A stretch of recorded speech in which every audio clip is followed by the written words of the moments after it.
Buat Pancuran Alinea, semoga teman-teman sehat semua, sahabat semua, dalam kondisi sehat walafiat dan tidak ada satu halangan apapun. Moga-moga ya kita berada di penghujung pandemi ini. Aduh, kita sudah kelamaan.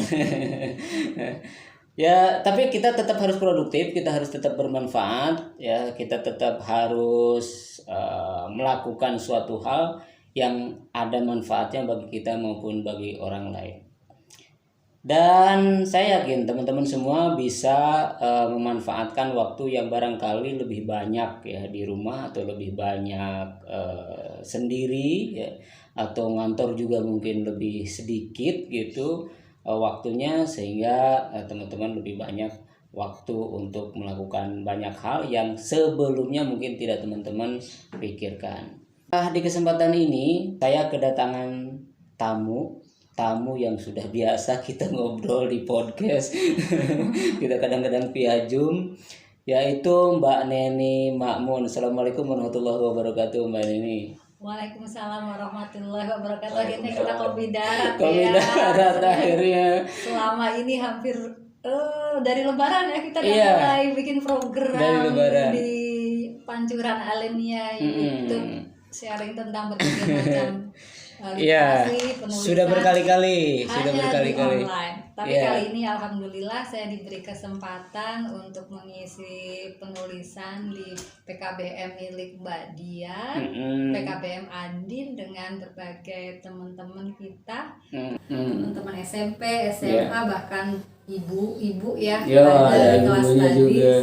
Seru banget, senang bisa berbagi. Semoga sih harapannya nanti teman-teman tadi yang sudah kita kasih sedikit motivasi sama teori-teori penulisan, akhirnya bisa merealisasikan harapan mereka menulis di pandemi ini dan bisa menjadi buku. Itu sih. Amin ya Allah. Kayaknya nggak cukup nih waktunya, soalnya mau diajakin ke Curug. Aduh, sebenarnya pengen banget, tapi kayaknya nanti next time deh, kasihan yang ngantor. Iya.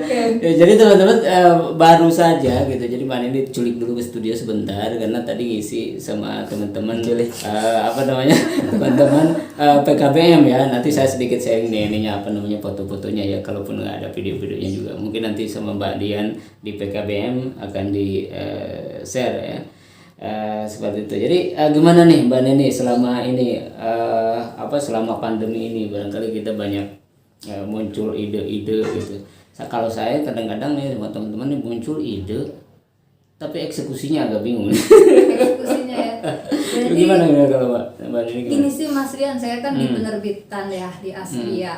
Ternyata menjelang 2 tahun ke belakang ini, dan semoga nih di ujung pandemi yang kelihatannya seakan mau selesai atau berakhir, tapi sih itu baru prediksi ya, karena sekarang malah di Eropa kan tinggi lagi dan Belanda malah lockdown 2 minggu ke depan.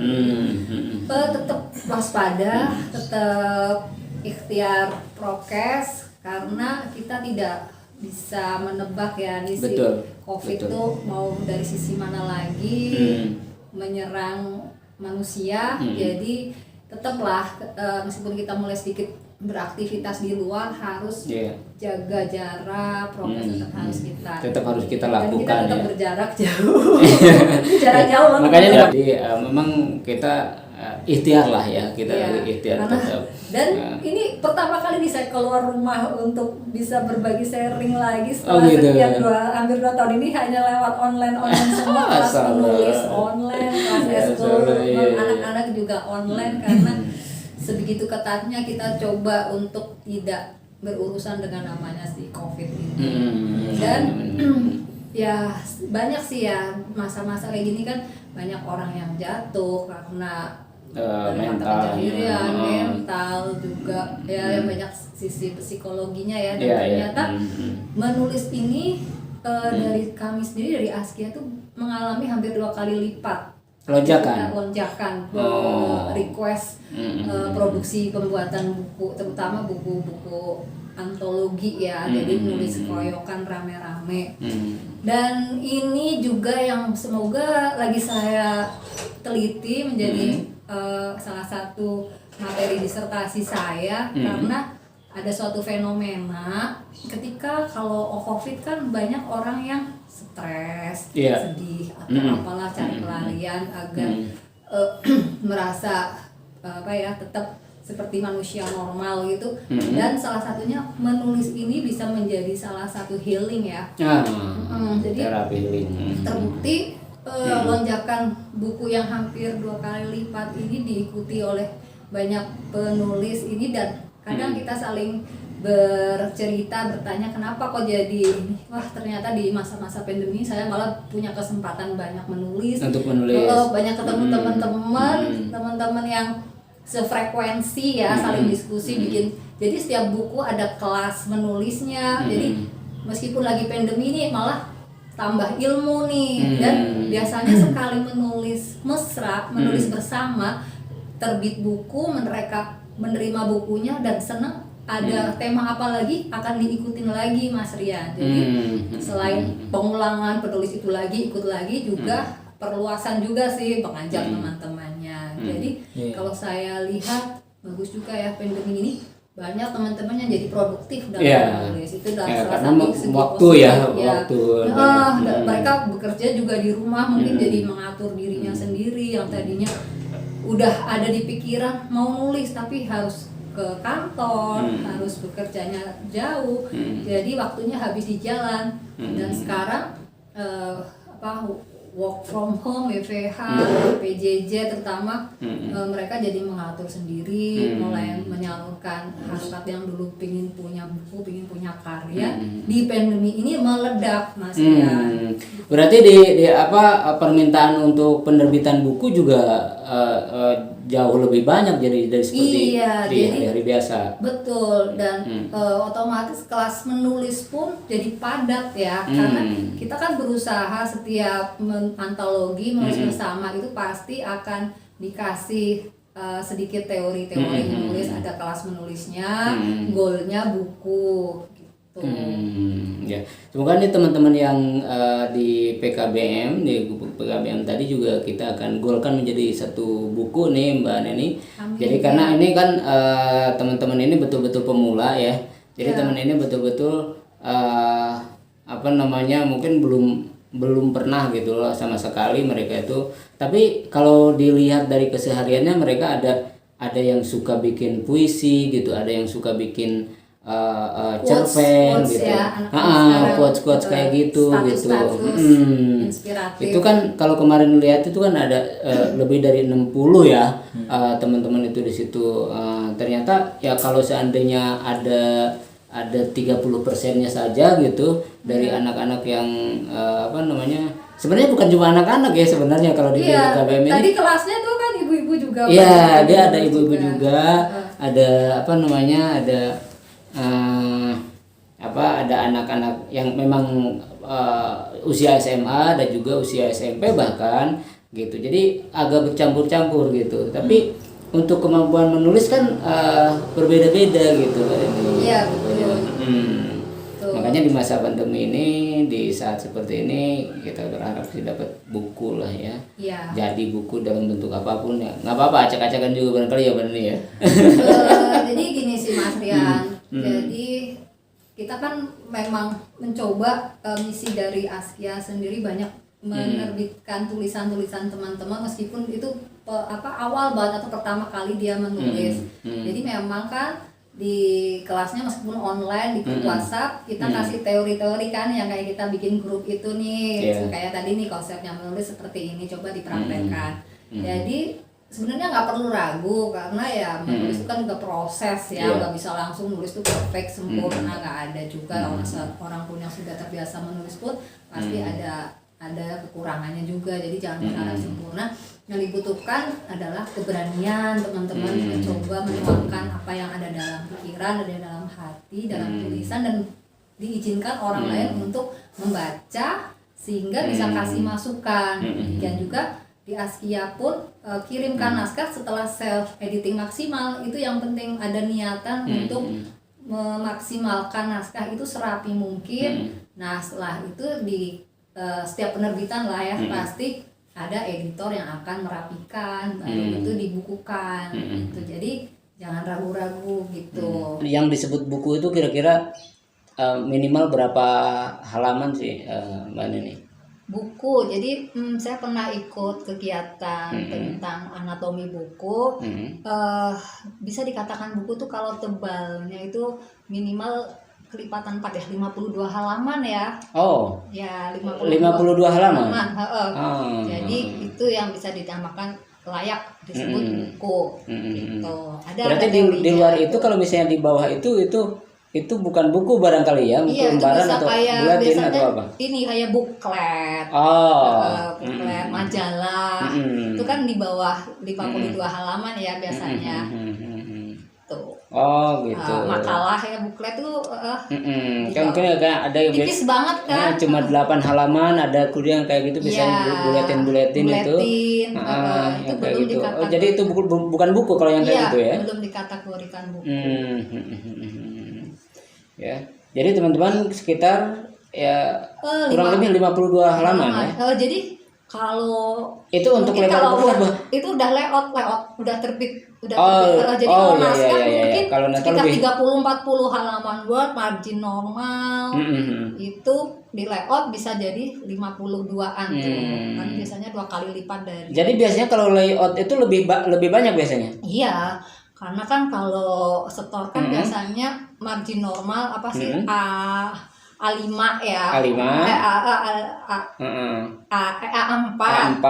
Margin di layout normal. Itu biasanya kan jadi A5 kan. Jadi misalnya 1 halaman setelah di layout jadi buku itu bisa jadi 2 halaman. Jadi misalnya Word-nya 10 halaman, ketika di layout bisa jadi kali 2 aja, 20 halaman. Sebelum jadi gitu, real buku. Iya. Berarti kita kalau misalnya nulis berapa halaman di situ sebenarnya mungkin meskipun kasar juga bisa memperkirakan gitu ya. Iya, bisa. Jadi bisa dianggap buku. Itu rata-rata 2 kali lipat. Iya, rata-rata 2 kali lipat sih. Berarti kalau misalnya kita punya naskah sekitar 50 halaman bisa jadi 100 halaman. Bisa jadi 100 halaman gitu ya. Bisa.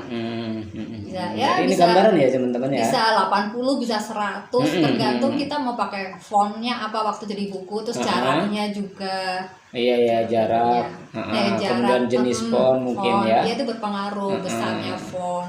Kemudian mungkin ilustrasi ya. Ilustrasi. Biasanya kalau mungkin ilustrasi kadang-kadang ada halaman yang memang tidak ada tulisannya gitu atau tulisannya sedikit begitu ya mungkin ya. Iya.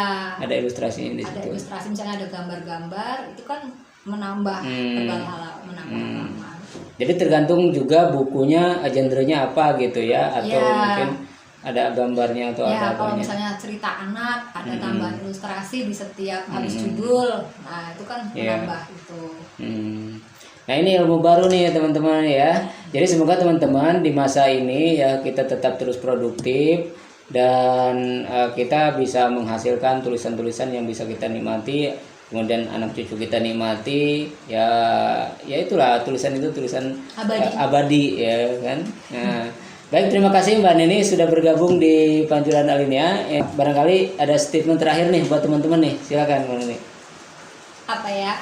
Jadi mungkin kondisi kita saat ini kurang baik ya dengan adanya pandemi seperti ini. Jadi mungkin memang lebih seru sih ya memang ketemu kopdar gini menulis semangatnya langsung frekuensinya bareng nih langsung gini. Tapi ya dengan kondisi apapun kita harus tetap fight, harus tetap memotivasi diri kita untuk tetap menjadi produktif. Apapun itu, mau misalnya hobinya mungkin memasak, sudah tekunin memasak itu, dan ketika memang ada saatnya ingin berbagi bisa dalam bentuk tulisan ya dari hobi memasak itu dikumpulkanlah segala macam tipsnya, apa triknya, bahan-bahannya itu pun nanti akan jadi buku.